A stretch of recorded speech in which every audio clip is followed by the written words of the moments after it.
Hi everybody, this is Frank with Tiny Plastic Spaceman and Wargamer.style. Please visit Wargamer.style on Facebook or on the web for all of your Wargamer gear needs. Yeah, so this time we're going to be reviewing the, just finished recording the Volume 1 of Angel Giraldez Masterclass. And we just got on Friday, I'm recording this on a Sunday, just this past Friday, got the Volume 2. So this is the limited edition, signed from Custom Meeple book, and I've already opened it, I've already looked through it so I know what I'm looking at. But it comes with this pretty cool model here, the Imperial Agent Crane Rank from Yujing. And it comes with some base toppers, which are kind of a new thing. It's quite cool. It's basically just paper or card that has been laser cut. I'm just going to open it, because otherwise... So this is a limited thing that came with the pre-orders.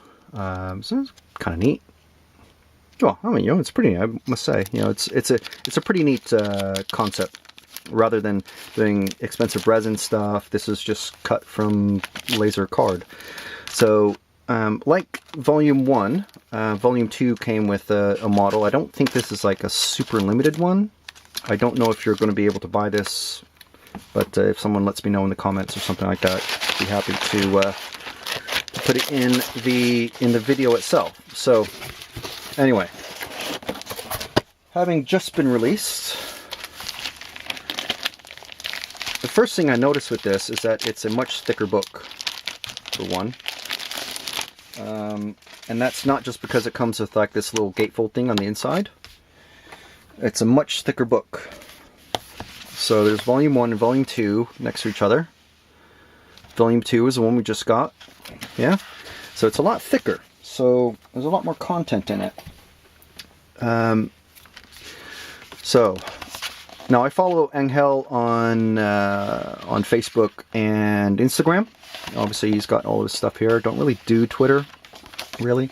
But anyway, he was doing signed, but not personalized. I got my other one personalized at Salute this year. So, anyway, this book has a bit more to it. Here's an introduction. Just saying, thank you for buying it and everything. And here is his method.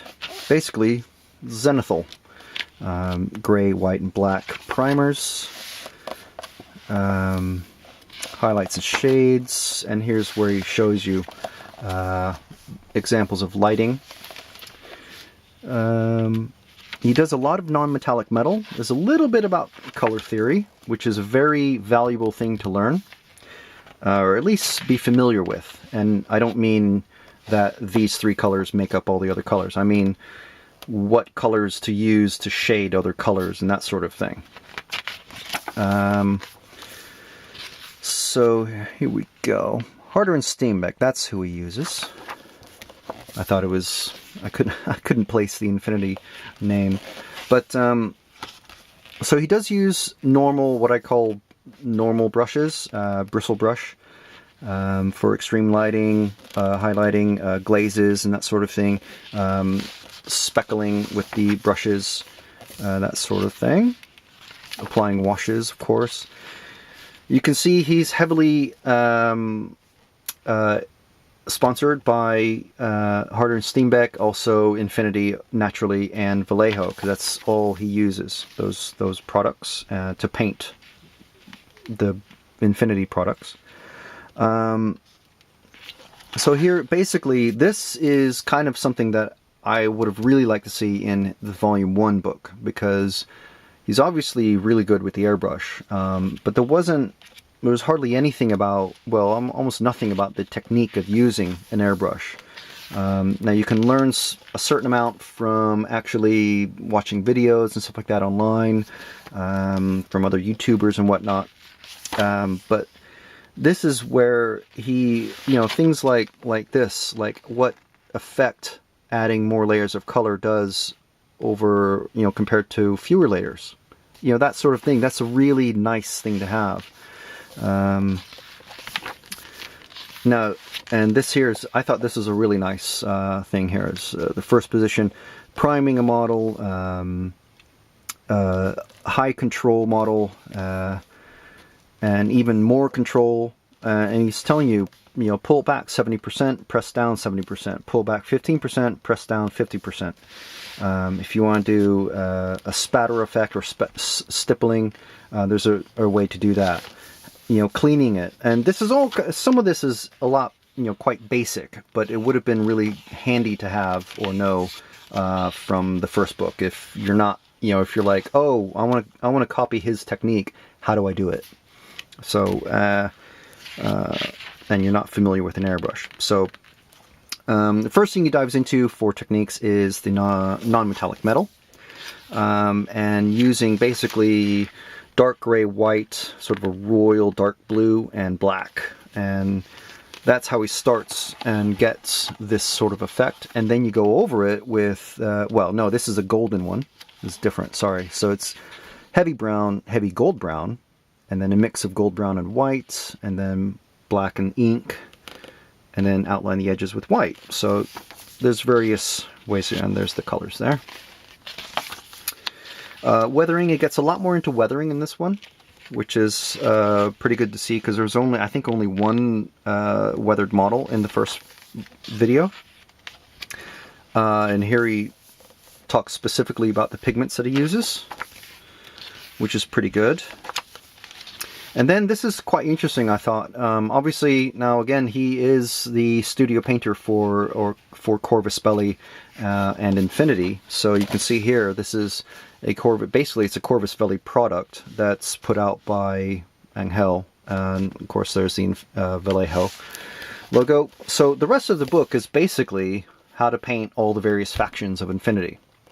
So if you're not an Infinity player, you're going to be looking at this and go, okay, how do I paint blue guys? And so it's, the usefulness of it will vary. I'll put it like that.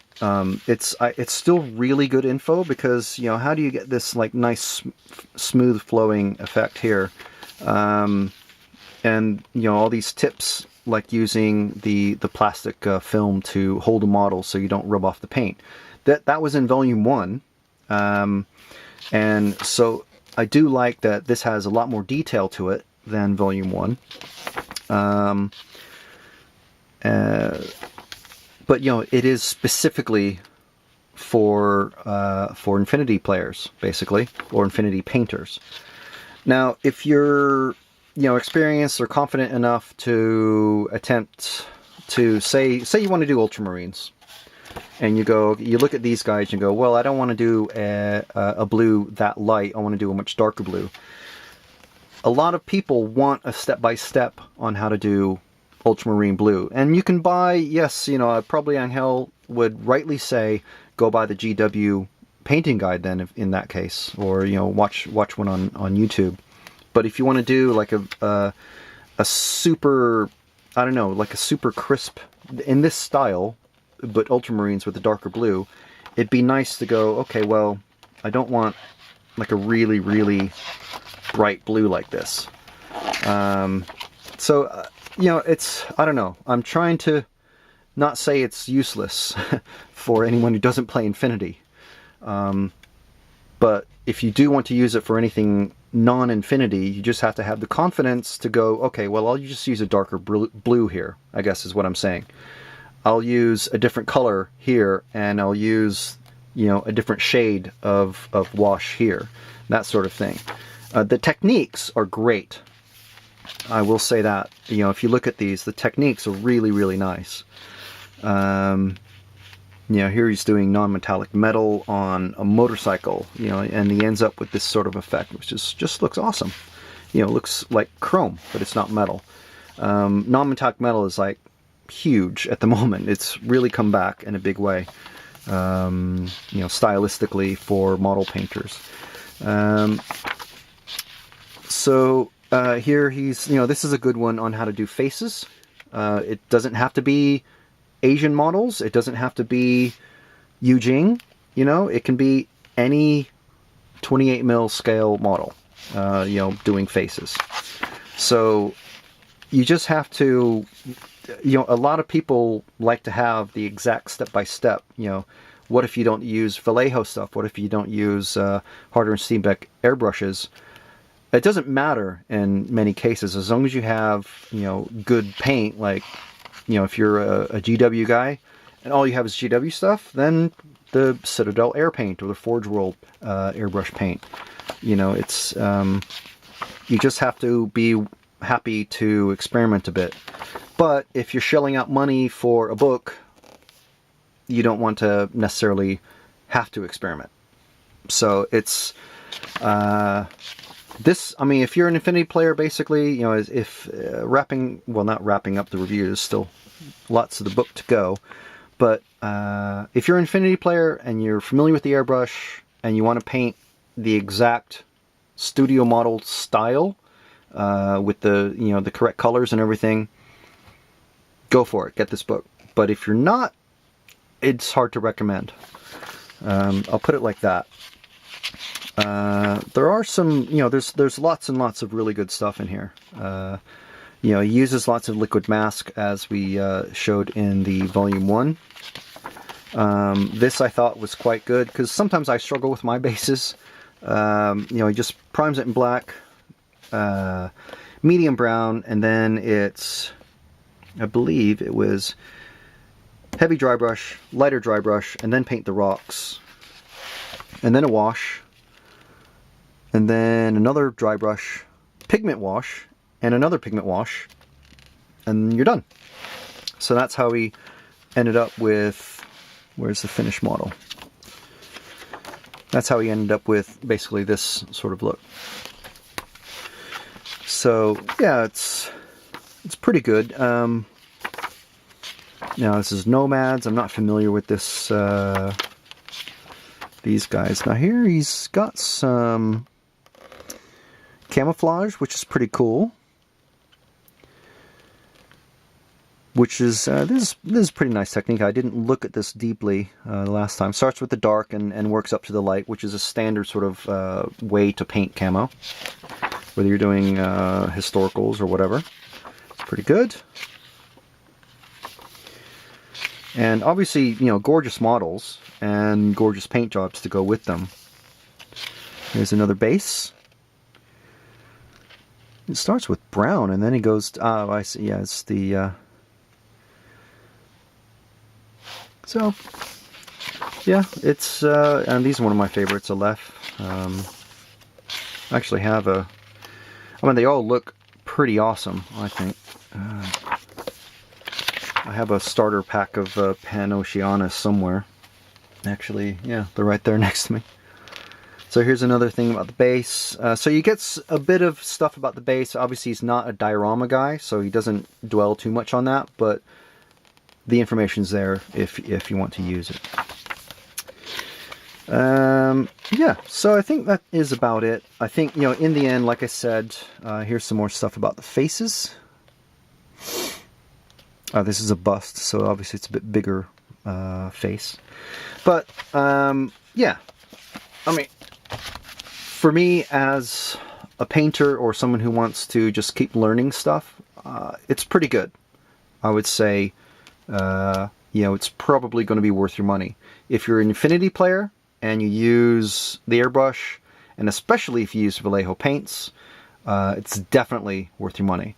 If you're not an Infinity player and you don't have any Vallejo paints and you don't want to buy a whole new range of paints or whatever, I would say maybe pass it up.